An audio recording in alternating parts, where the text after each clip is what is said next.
Halo, selamat malam. Lanjut lagi pembacaan kita tentang kitab Mormon. Satu kesaksian lagi tentang Yesus Kristus. Malam ini kita sudah berada di 2 Nefi pasal yang ke-8. Sekarang di ayat yang ke-2.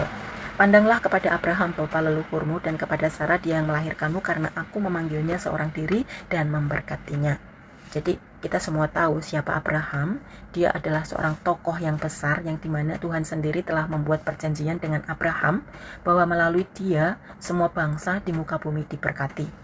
Karena Tuhan akan menghibur Sion, dia akan menghibur semua tempat tandusnya, dan dia akan menjadikan padang belantaranya seperti Eden, dan gurunya seperti taman Tuhan. Sukacita dan kegembiraan akan ditemukan di dalamnya, ungkapan terima kasih dan suara nyanyian pujian.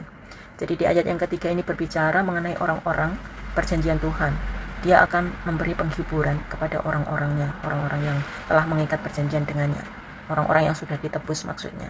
Dia sendiri akan membuat kegembiraan dan sukacita yang dimana orang-orangnya ya itu akan dipimpin oleh dia dan merasakan rohnya. Di sini ada juga kata-kata ungkapan terima kasih dan suara nyanyian pujian. Jadi jemaatnya, ini berbicara mengenai jemaat yang dimana para jemaatnya ini akan menyanyikan pujian dan ungkapan rasa syukur yang dalam karena perbuatan Tuhan dan pekerjaan Tuhan yang telah dinyatakan kepada mereka, kepada kita nih yang dimaksudkan. Ini kepada orang-orang yang telah mengikat perjanjian. Simaklah aku, umatku, dan pasanglah telinga terhadapku, hai bangsaku, karena sebuah hukum akan keluar dariku dan aku akan menjadikan penghakimanku berdiam sebagai terang bagi orang-orang.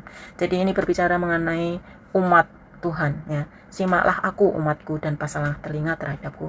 Ini berbicara mengenai umat Tuhan yang telah ya sama seperti yang di ayat yang ketiga, yaitu berbicara mengenai umatnya bahwa dia akan menaruh hukumnya ke dalam hati kita, hati umatnya, untuk kita bisa ingat ya, untuk mematuhinya, untuk kita bagaimana kita bertindak dan menanggapi apa yang disebut kebenaran.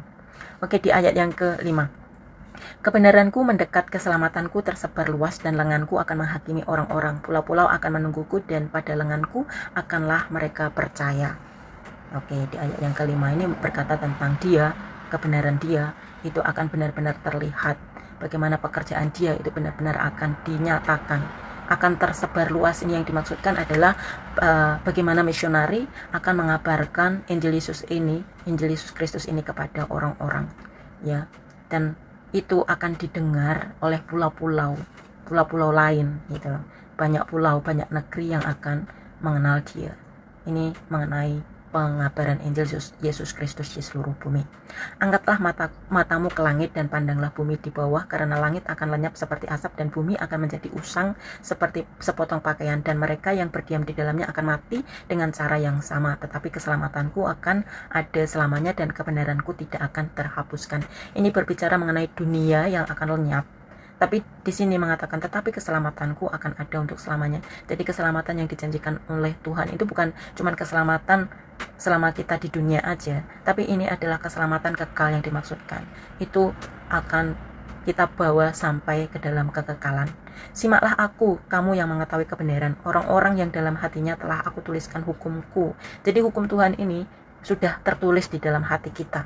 Jadi kita bisa tahu apa yang disebut kebenaran, apa yang disebut pelanggaran. Kita bisa tahu kapan kita perlu mematuhi, kapan perlu kita mengingat perjanjian-perjanjian kita, karena hukumnya telah tertulis di dalam hati kita. Janganlah kamu takut akan celaan manusia, jangan juga kamu takut akan pencacian mereka. Jadi ini yang dimaksud adalah kita ini tidak perlu takut kepada manusia. Kita tidak perlu takut kepada ancaman atau perkataan manusia yang berusaha untuk mencemooh. Tetapi kita perlu takut kepada Tuhan saja. Kita perlu takut, kita perlu mengoreksi tindakan kita. Bukan berarti kita takut akan Tuhan itu, Tuhan itu suatu sosok yang perlu ditakutin. Aku takut untuk bertemu, tidak seperti itu. Tapi takut akan Allah itu lebih kepada kita, lebih berhati-hati pada tindakan kita. Kita lebih mengoreksi diri kita. Jika ada sesuatu yang perlu kita perbaiki, dan kita perlu bertobat setiap hari. Itu yang dinamakan takut akan Tuhan ya. Oke, di ayat yang ke-8. Karena ngengat akan memakan mereka seperti sepotong pakaian dan ulat akan memakan mereka seperti bulu domba, tetapi kebenaranku akan ada selamanya dan keselamatanku dari angkatan ke angkatan.